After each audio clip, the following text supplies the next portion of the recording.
इस कहानी को अंत तक सुने क्योंकि यह कहानी आपकी जिंदगी बदलने वाली है। शहर में एक नवयुवक अपने जीवन से बहुत परेशान था क्योंकि वह कामयाब होना चाहता था, लेकिन वह नहीं हो पा रहा था क्योंकि उसका मन उसको अपना गुलाम बना रखा था। उसके मन में हमेशा हजार विचार चलते रहते थे और जब भी वह पढ़ने बैठता तो उसके मन में अनावश्यक विचार आ जाते थे। जब वह पढ़ने बैठता तो उसके मन में बाजार की बातें, गाने, फिल्में और अन्य विचार आते थे। बाजार की बातें, गाने, फिल्म में वो सारी चीजें जो उसे देख रखी थी, वो सब उसका दिमाग में आती। मन बार बार घूमने को कहता कि यार पढ़ाई छोड़, किताब को बंद कर और चल कहीं और चलते हैं।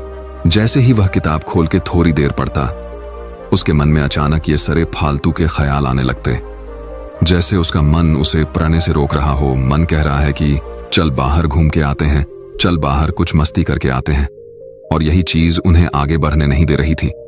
ये विचार उसे पढ़ने से रोकते और उसके ध्यान को भटकाते, जिससे वह कभी भी ध्यान से पढ़ने में सक्षम नहीं हो पाता था। इस वजह से उसका ध्यान विचलित हो जाता था।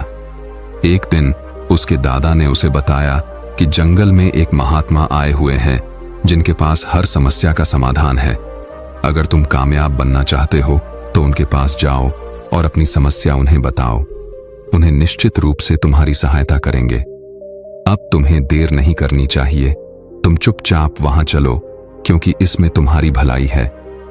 वह नवयुवक महात्मा के पास गया और देखा कि महात्मा नदी के किनारे ध्यान में लगे हुए हैं।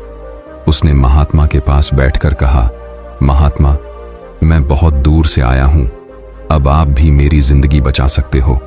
लेकिन महात्मा अपनी आंखें नहीं खोली। धीरे धीरे 1 घंटा बीत गया, लेकिन महात्मा की आंखें नहीं खुली। उसने फिर महात्मा से कहा, मैं बहुत दूर से आया हूं, आप अपनी आंखें खोलिए, मैं आपके पास मदद के लिए आया हूं। थोड़ी देर बाद महात्मा ने आखिरकार अपनी आंखें खोली और बोले, मुझे उससे क्या लेना देना। उस नवयुवक ने कहा, अजीब बात है, मैं तो आपके पास बहुत दूर से आया हूं और आप कह रहे हैं कि मैं क्या करूं। महात्मा ने कहा, हां, मैं इसमें क्या कर सकता हूं। तुम्हारी समस्या तुम्हारे अंदर है, मुझे वह तो दिख नहीं रही। अगर सच में तुम्हारे पास परेशानियां हैं तो एक काम करो। महात्मा ने कहा, ठीक है, फिर तुम उस परेशानियों को मेरे पास ला कर दो। नवयुवक ने कहा, यह क्या बात हुई, मैं ऐसा कैसे कर सकता हूं, कैसे वह परेशानियों को आपके पास ला कर दूं, यह तो हो ही नहीं सकता। महात्मा ने कहा, जब तुम वह विचार लाकर दे ही नहीं सकते तो इसका मतलब है कि वह विचार तुम्हारे अंदर है। नवयुवक ने कहा, महात्मा, मुझे कुछ समझ नहीं आ रहा है कि आप क्या समझाना कहते हैं। मैं आपके पास इसलिए आया हूं कि मैं परेशान रहता हूं, मेरा मन चिंतित रहता है, मैं कभी किसी काम में ध्यान नहीं लगा पाता और जब भी ध्यान लगाने की कोशिश करता हूं, मन में अनावश्यक विचार आ जाता है और मेरा मन भटक जाता है। महात्मा ने कहा, चलो नदी में ध्यान से देखो और बताओ कि तुम्हें क्या दिखाई दे रहा है। उस दिन नदी में ध्यान से देखने के बाद उसने कहा, मुझे बांस, पानी और काफी सारे पत्थर दिखाई दे रहा है। महात्मा ने कहा, तुम नदी के अंदर जाओ और देखो, नदी में से एक सफेद पत्थर उठाकर लाओ।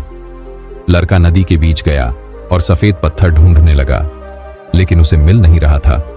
महात्मा ने पूछा, क्या तुम्हें सफेद पत्थर दिखाई दे रहा है? लड़का ने कहा, हां, मैं उसी को ढूंढने की कोशिश कर रहा हूं। थोड़ी देर बाद महात्मा ने पूछा, तुम क्या सोच रहे हो? मैं कुछ नहीं सोच रहा हूं, मैं सोच रहा हूं कि वो पत्थर सफेद मुझे मिल क्यों नहीं रहा। महात्मा उसके पास गए और उसके सर को पकड़कर नदी में कुछ पल के लिए डाल दिया। लड़का बिल्कुल घबरा गया, डर गया और मानो उसकी मौत हो जाएगी। फिर महात्मा ने उसे बाहर निकाल दिया। महात्मा ने कहा, यह क्या तरीका है, क्या आप मुझे मारना चाहते हो? महात्मा ने कहा, अब तो मुझे बताओ कि जब तुम नदी में अंदर थे तब तुम्हारे मन में क्या ख्याल आ रहा था। लड़का ने कहा, महात्मा, आप ऐसी बातें कर रहे हैं, जिसके सिर पर मौत नाच रही हो वो भला किसी और चीज के बारे में कैसे सोच सकता है। मैं बस यही सोच रहा था कि कैसे भी करके मैं इस पानी से बाहर निकलूं और अपनी जान को बचाऊं। मेरे दिमाग में और कोई भी ख्याल नहीं था। महात्मा ने कहा, यह सबक है। ध्यान का यही फल है कि जब तुम्हारे दिमाग में सिर्फ एक ही विचार चलेगा, तभी तुम उस एक विचार पर ध्यान कर पाओगे। जब तुम पत्थर को ढूंढ रहे थे, तब तुम्हारे मन में सिर्फ वही विचार था। आसपास की चीजों के बारे में भी तो सोच रहे थे, इसलिए तुम्हें पत्थर नहीं मिल रहा था। यहां देखो, यह रहा सफेद पत्थर, लेकिन जैसे ही मैंने तुम्हारा सिर पानी में डाला, तुम्हारी जान पर बन आई या नहीं? अब तुम्हारे मौत करीब थी, इसलिए तुमने सब कुछ छोड़कर अपनी जान बचाने की कोशिश की। कैसे भी करके मेरी जान बच जाए। उस समय तुम्हारे दिमाग में अपनी जान बचाने के अलावा और कोई भी ख्याल नहीं था। यही ध्यान है, यानी एकाग्रता। मतलब सिर्फ एक समय पर एक चीज के बारे में सोचना। देखो, हमारा दिमाग सिर्फ एक समय में एक काम के लिए ही बना है। हमारा दिमाग एक समय में दो काम सही से नहीं कर सकता है। इसलिए जब हम ध्यान करते हैं, तो हमें चाहिए कि हमारे मन में कोई और ख्याल ना आए, क्योंकि जब कोई और ख्याल आएगा, तब आप कोई भी एक चीज पर ध्यान लगा ही नहीं सकते। यही चीज पढ़ाई के साथ भी होता है। इसलिए मन को एकाग्र करना जरूरी है। कुछ चीजें हैं जिंदगी को बर्बाद कर देती हैं, लेकिन अगर आप स्टूडेंट हो तो आपको अपने काम पर फोकस करना चाहिए। तभी आप जिंदगी में कामयाब हो पाओगे। इतना सुनकर वह लड़का समझ गया कि जिंदगी में कामयाब होने के लिए फोकस का होना जरूरी है। जब हम एक लक्ष्य के साथ काम पर फोकस करते हैं, तो हम कामयाब होते हैं। फिर उसने महात्मा से पूछा, महात्मा, आप मुझे ये बताइए कि मैं कामयाब होने के लिए वह कौन नियम अपनाऊं जो मेरी जिंदगी में काफी मददगार साबित हो। तब महात्मा ने कहा, जिंदगी में एक बात हमेशा याद रखना, तुम खुद को बनाते हो।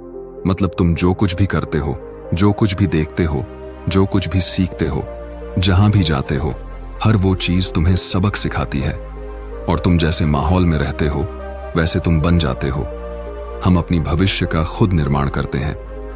जिंदगी में सफल होना आसान नहीं है। जब इंसान सफलता के रास्ते पर चलता है, तो उसके रास्ते में बहुत सारी रुकावटें भी आती हैं, और कुछ रुकावटें इंसान खुद बनाता है। इसलिए कुछ गलतियां ऐसी होती हैं जो गलतियां तुम्हें नहीं करनी चाहिए, और कुछ काम ऐसे हैं जो इंसान को नहीं चाहिए। आओ इस बारे में मैं तुम्हें बताता हूं, जिसमें सबसे पहला नंबर 1 है, एक लक्ष्य को निर्धारित करो। ये बात सही है, जिस इंसान के जीवन में एक लक्ष्य नहीं, वो अपने जीवन में कभी आगे बढ़ ही नहीं सकता। ये ठीक वैसे ही है जैसे मैं तुम्हें कहूं कि तुम मार्ग में आगे चलो, लेकिन तुम्हें यह नहीं बताऊं तुम्हें कहां तो आगे चलना है। तुम खुद ही सोच के देखो, तुम कहां तक आगे चलोगे। तुम चलते चलते थक जाओगे, क्योंकि जब तुम्हें मंजिल नहीं पता, तो तुम भला कहां पहुंचने की कोशिश करोगे। और तुम अपने दिमाग को क्या बताओगे कि तुम कहां जा रहे हो और तुम्हारी मंजिल क्या है। इसीलिए मंजिल यानी एक लक्ष्य का होना जरूरी है। जब तुम्हारे पास लक्ष्य होता है, तो तुम आगे बढ़ने के लिए प्रेरित होते हो, और तुम थकते भी नहीं हो, और तुम हर दिन धीरे धीरे आगे बढ़ते रहते हो। इसीलिए एक लक्ष्य जरूरी है, जिसमें तुम दिन रात काम कर सको। वो लक्ष्य जो तुम्हें आगे बढ़ाने के लिए मजबूर कर दें। इसलिए खुद से सवाल करो कि तुम किस लिए पढ़ना चाहते हो, तुम किस लिए आगे बढ़ना चाहते हो, क्योंकि जिंदगी भी यही चीज तुम्हें कामयाब बनाएगी। नंबर 2, समय की अहमियत को समझो। ये बात सही है, जो लोग जीवन में समय की महत्वता को नहीं समझते, समय कभी भी उनके हक को नहीं समझता। इसलिए समय की कद्र करना सीखो। फालतू के कामों में, फालतू की बातों में, फालतू की उन चीजों में समय को कभी बर्बाद मत करो, जिनसे तुम्हें कुछ भी हासिल नहीं होगा। अपने लक्ष्य को मेहनत से लगाओ। अपने लक्ष्य को अपने आप को कामयाब बनाने में लगाओ, और अपने लक्ष्य को उन चीजों में लगाओ जो तुम्हें आगे ले जाएं। फालतू की वो लोग जो हमेशा रास्ते के रुकावट बनाते हैं, जो हमें गलत रास्ते पर लेकर जाते हैं, उन लोगों से दूर रहो, तभी तुम्हारी भलाई है। नंबर 3, सवेरे उठने की आदत डालो। रोज सुबह जल्दी उठने का नियम बनाएं। ऐसा इसीलिए क्योंकि सुबह के वातावरण में गजब की ऊर्जा होती है। साथ ही उस समय दिमाग पूरी तरह से फ्रेश होता है, जिस कारण उस समय की गई पढ़ाई हमेशा याद रहती है। इतना ही नहीं, इस समय पढ़ते समय कठिन से कठिन सवालों को भी आसानी से हल किया जा सकता है। सुबह जल्दी उठने के लिए रात को समय पर सोना भी जरूरी है। साथ ही शारीरिक और मानसिक स्वास्थ्य को बनाए रखने के लिए 7-8 घंटे की नींद आवश्यक है। ये सब बात सही है। ब्रह्म मुहूर्त का समय तुम्हारे दिमाग के लिए सबसे अच्छा समय होता है, क्योंकि इस मुहूर्त में माहौल बिल्कुल शांत होता है। तुम सुबह उठकर ध्यान क्रिया करके पढ़ाई कर सकते हो। तुम देखोगे कि तुम जो भी पढ़ोगे वो तुम्हें याद रहेगा और वो जीवन भर तुम उसे कभी नहीं भूलोगे। इसीलिए ब्रह्म मुहूर्त वरदान है। 4. अच्छी सोच रखें और खुद को प्रेरित करें। हमेशा अपनी सोच अच्छी रखें और खुद को आगे बढ़ाने के लिए प्रेरित करते रहें। अच्छी सोच से मन में सकारात्मक ऊर्जा बढ़ती है, जो विद्यार्थी जीवन में बहुत जरूरी है। वहीं दूसरी ओर अगर कोई काम करने में कठिनाई महसूस हो रही है तो ऐसे में बिल्कुल भी निराश नहीं होना चाहिए। ऐसे वक्त में जरूरत होती है खुद को प्रेरित करने की। खुद को प्रेरित करें कि कोई भी काम असंभव नहीं है और उस कार्य को करने का प्रयास करें।